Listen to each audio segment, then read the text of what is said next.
Today, I'm going to teach you how to dial your scooter. That means to make it sound better, because if it sounds like this, that you don't want that to happen. But it's fine as long as your bars aren't shaking, but it's better to dial it because you have more control over the scooter, so it doesn't spin around a bunch of times if you're trying to, like, there's a scooter named John Reyes that does like a bunch of flat ground tricks and it'll spin it 2 billion times. So basically how to dial a scooter is there's a bolt on the inside of your fork, which is called the compression bolt, and you have it in a way so there's like a shim with another part and the bolt goes in, so it makes it sound better. So I'll show you right now by taking off the bolts. So my scooter, I'll see I'm using a 6. That works. So you can just buy a tool like this from Walmart or Harbor Freight or stuff. You can buy it just about anywhere. Any hardware store and Walmart. You can just buy it from any scooter shop also.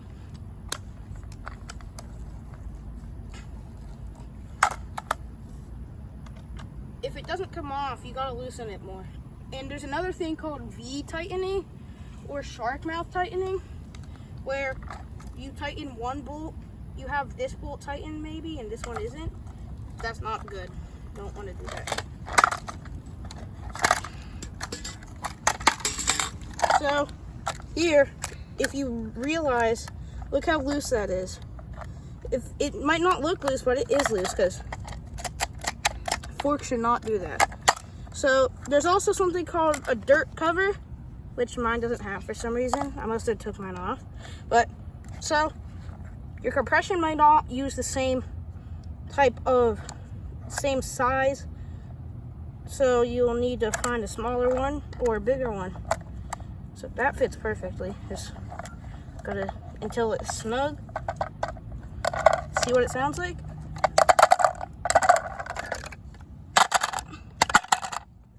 If it's not dialed, but you tighten yours, try tightening your back wheel, because mine's pretty loose.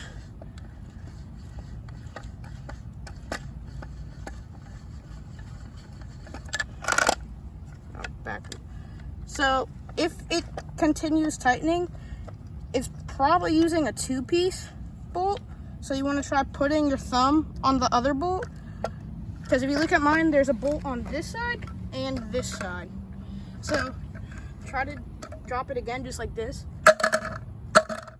Maybe try tightening this again.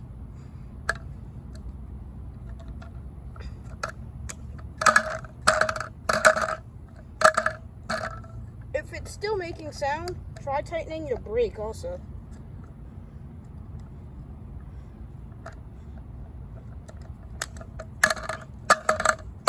It should sound something like that.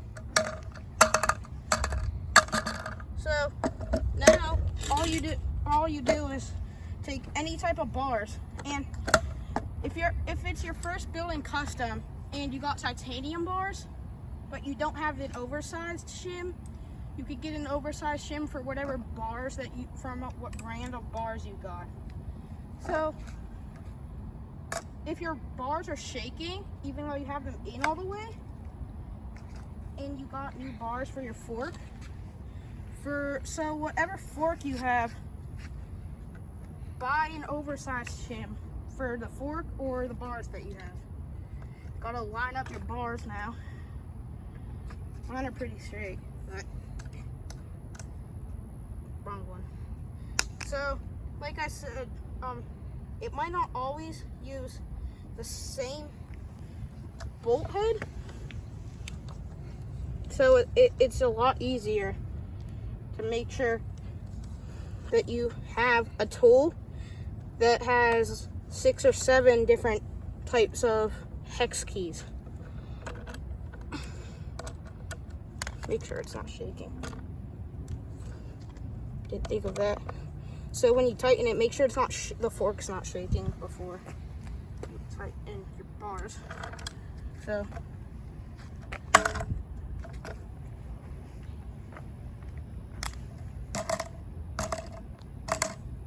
something like that,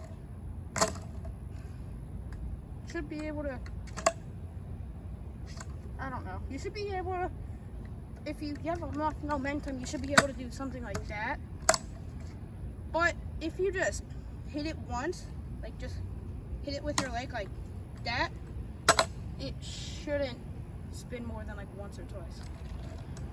That's all the video. Bye.